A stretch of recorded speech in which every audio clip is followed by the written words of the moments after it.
Let's do it.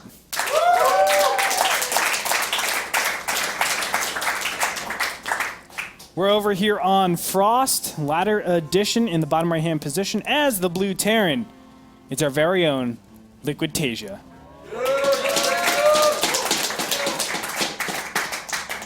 And the Taiwanese superstar is spawning to the bottom left-hand position. It is the Red Zerg, Gamania Sen. Sen is awesome, and I kind of like this map, especially for Terran and in these positions, but you can go into it a little bit. How do you like this map, Frost, Ellie? I'm actually surprised it made it through the veto stages. I think it's another map that's pretty good for Zerg in this matchup, actually. It's pretty wide open. You can pressure the Terran when he tries to take a third base. And it's also pretty easy to defend the natural because the choke's kind of small. Yeah, I would definitely say it's easy to defend the natural. The main things I guess I'm thinking of is it is a 4-player map. Normally Zergs play a little bit greedier, and because of that, 2 racks pressure in the middle of the map can be a little bit troublesome, and especially with the very closed natural base, you can actually wall it off pretty nicely to make it impossible for your opponents to really defend the natural. Or I should probably be going over here. But what's most important is, how does Zerg actually take a 3rd and 4th base? I always feel like it's so difficult to do that.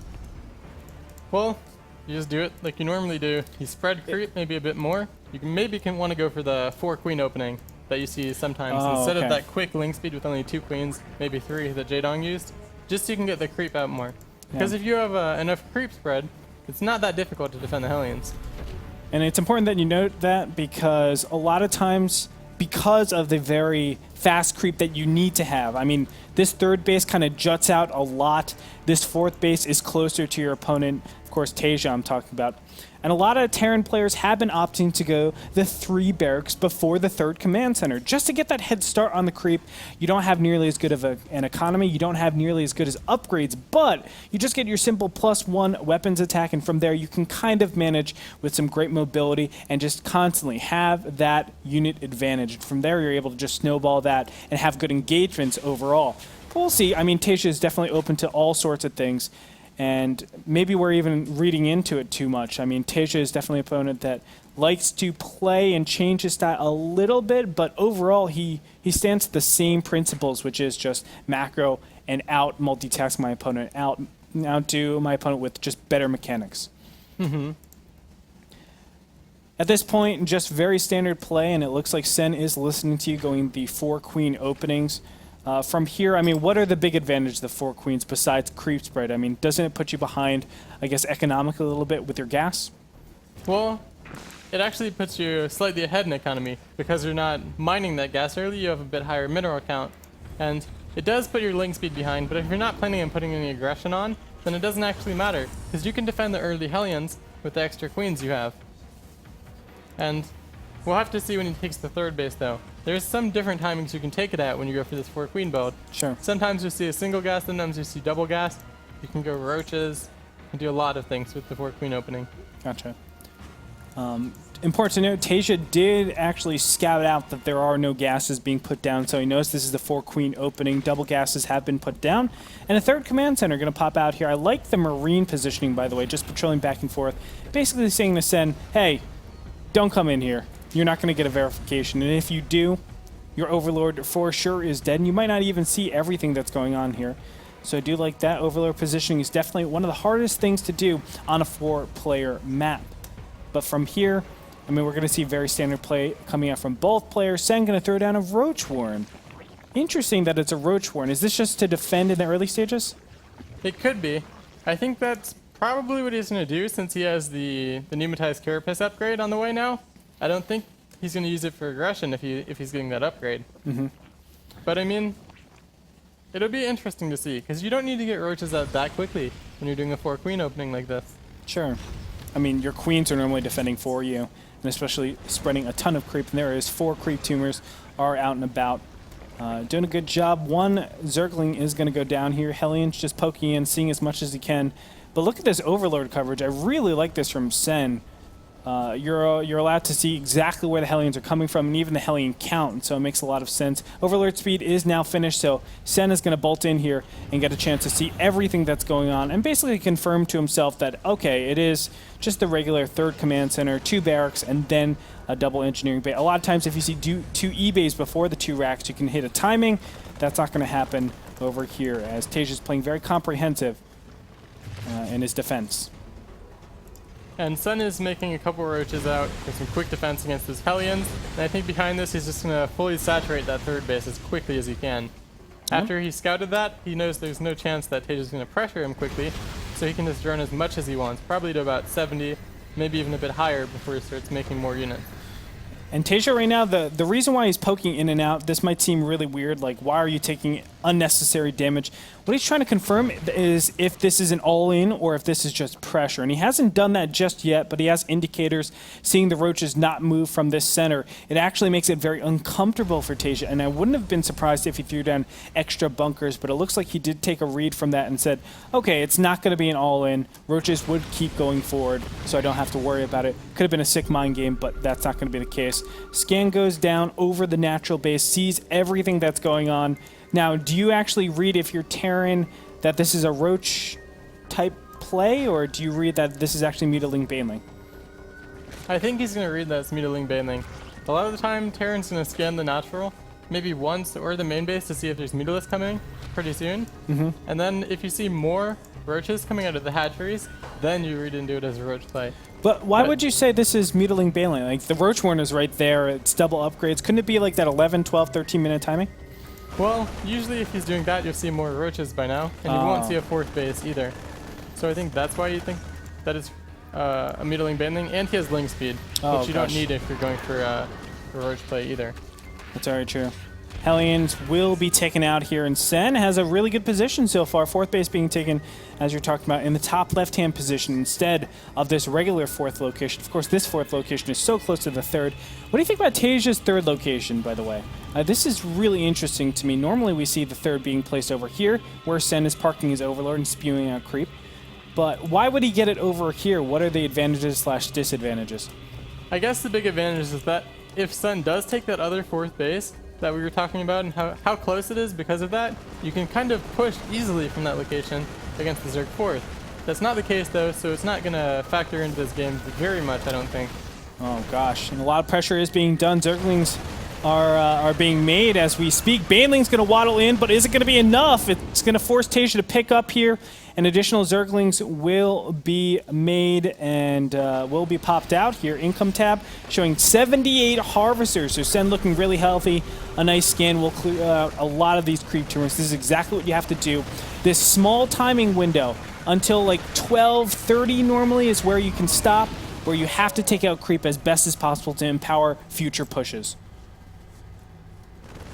Centrifugal Hooks is almost to finish, and this is a good timing for Mutas to pop out now. But is this going to be enough? Marines are going to push forward and keep killing a lot of creep tumors. Wow, this is actually pretty impressive. TaeJa clearing out so much. This is such a bold move as well. But now here comes the big run-in. No, he's going to back up, wait until that Baneling speed is finished, and here it is. Now the pushes commence, and TaeJa microing this really well.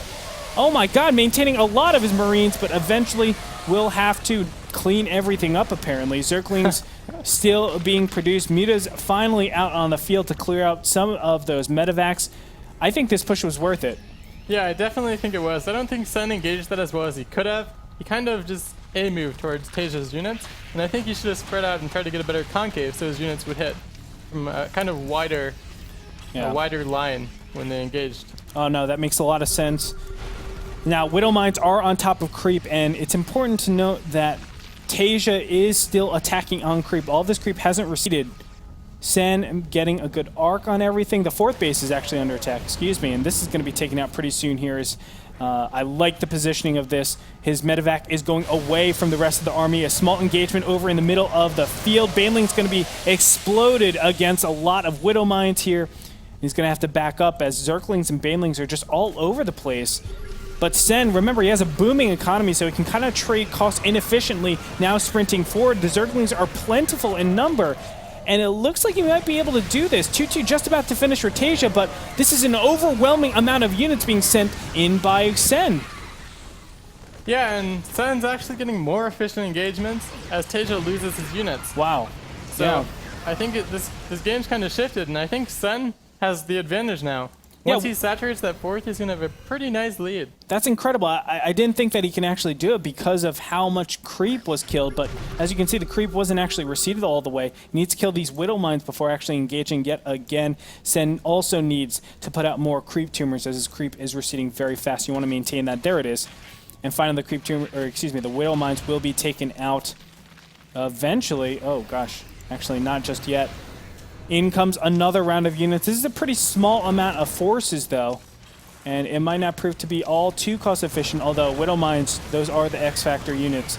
And here we go. He's pushing in with so many more units than his opponent, but great Widow Mine connections will kill a ton of Zerglings. Oh, my God, and it's going to continue going in here, but good micro will stop a little bit there. Mutalisk going to be taken out, and now Sen is going to back up finally again. He needs to be so careful and needs to get more creep out, but the fourth base still up. Income tab showing 75 harvesters, so he has remade a couple here. Where does Sen go from here? Is he just teching up, trying to get Hive 3-3? Does he have a transition after this, or does he stick on Muta, Zergling, Baneling? He might go Ultralisk. It's kind of stylistic whether Zerg would just stick on Mutaling Baneling and use the Hive for the 3-3 upgrades, or whether they want to go Ultralisk. And I haven't seen Sen play too much Hive Tech ZVT so far, so we'll have to see what he wants to do. Here it is, the big engagement. Zergling's trying to wrap around all these units, and the Mutas are trying to enclose. It looks like Sen's going to get a great engagement over here as the Marines and Marauders are locked into place. Baneling's going to push forward. A Widow Mine connection actually hits pretty nicely, but because there's multiple sides that TaeJa has to micro, TaeJa will not be too cost efficient with either side. Marines getting cleaned up so easily. Instead, overrunning the Korean Terran. Are you kidding me? Summer is over, Andre. It's fall. It is fall, and it looks like the fall of TaeJa. Fall in this game pretty soon. Yes, sir. As barracks are getting cleaned up, the third base under attack. No fourth base out for TaeJa either, so that's important to note. And units just streaming across the map. Mutas in pretty good numbers, but this is mostly Zerglings. It looks like Sen will have to back up from here as reinforcements will stabilize his third base, but at what cost? Income tab, 45 harvesters to 75. The fourth base still very healthy. No extractors on that just yet, but you can see the mineral income really coming into effect over here as Sen just has so many Zerglings. This is almost like a Hyun style where you don't take a lot of gases and really concentrating on just getting so many Zerglings out in the field to overwhelm your opponent at this critical juncture. And also he's sticking on a very low muta count for this entire game. Yes. A lot of Zergs these days go up above 16 mutas, getting even to 30 and up mutas usually, but Sen's sticking on about 10 to 15 mutalists the entire game. Yeah, kind of audacious from him. But Sen knows he's in a good position. I mean, he has his overlords in good positions to actually check. He's scouting around the map. I mean, look how much red is on this screen. Look at the vision that Sen is able to see. Now Muta is going into a position where he can do damage against the natural base. SEVs are not covered by anything, and Marines are going to be forced to pull back yet again. I mean, Sen doing everything right over here. And all of a sudden, I'm almost feeling like Sen is just massively ahead in the series. I think he's actually outplaying his opponent TaeJa. Yeah, I don't think TaeJa, I think the problem that I'm seeing in TaeJa's play here is he's not adapting very well for the map and for these spawn positions. It's so wide open, hurts the Zerg's third base, that he was pushing towards the entire game that he could never get the cost-efficient engagements he wanted. Sure, he traded kind of efficiently, but not as efficiently as he needs to if he's playing this aggressively. Sure. And Ultras are on the way out. It's really unfortunate because from here, I mean, Zerg can really snowball, or any race can really snowball after you're so far ahead. You have a lot of map movement. But the one thing that Sen hasn't been doing is keeping up with his creep spread. You can see only a single creep tumor. Players like Jaedong and Scarlet really, really focus on getting their creep spread across everywhere to really empower those banelings, but Sen just going to do the old method of overwhelm your opponent. He almost feels like he has to put pressure on his opponent before the fourth base is taken. That's a great timing to hit. A lot of Zergs have been concentrating around that. Muta's again flying over, probably going to try to hit the natural. It is still not covered by any sort of units, while Baneling's going to the third base. Oh, he might be able to get good Baneling hits, and he does. Kills a lot of the economy of TaeJa, and now going in for the main engagement. Look at how many Zerglings. He's going to spread everything out. Whoa! Oh. Beautiful Widow Mine. And just like that, TaeJa says, I don't think so, Sen. Where is Sen's... wait, how is Sen maxed? He's at 196 supply, 82 Zerglings, and 6 Ultras in production right now. But that's going to come at a very unfortunate time. Look, the Ultras are still a long time away, and TaeJa is already approaching into position. Oh my goodness, this might actually... this might overwhelm his opponent. He only has several Marauders, only 3 to 4 Marauders, and there's a lot of Ultras popping out. And yeah, the Ultras are able to just connect directly. Normally you need your Widow Mines to deal with them, but not going to happen this time. One of the medevacs carrying a couple of those Marines are going to go down, 30 additional Zerglings. And look, Ultras are just waiting. Holy moly. Sen is on top of everything. You can see the bank really coming into effect over here for this engagement, just shutting down TaeJa. TaeJa, his economy has dwindled. Income tab 42 to 76, but look at that income, 1,000 to 2,000. Things are just looking better and better for Sen, but he can't be complacent with his attacks. I mean, he probably had the worst engagement he could possibly have to allow TaeJa to come back into the fight. I don't think it's possible for him to have that bad of an engagement again, though. Considering the difference in how valuable each player's army is at this point, I think if he A moves like that again, he'll win the fight.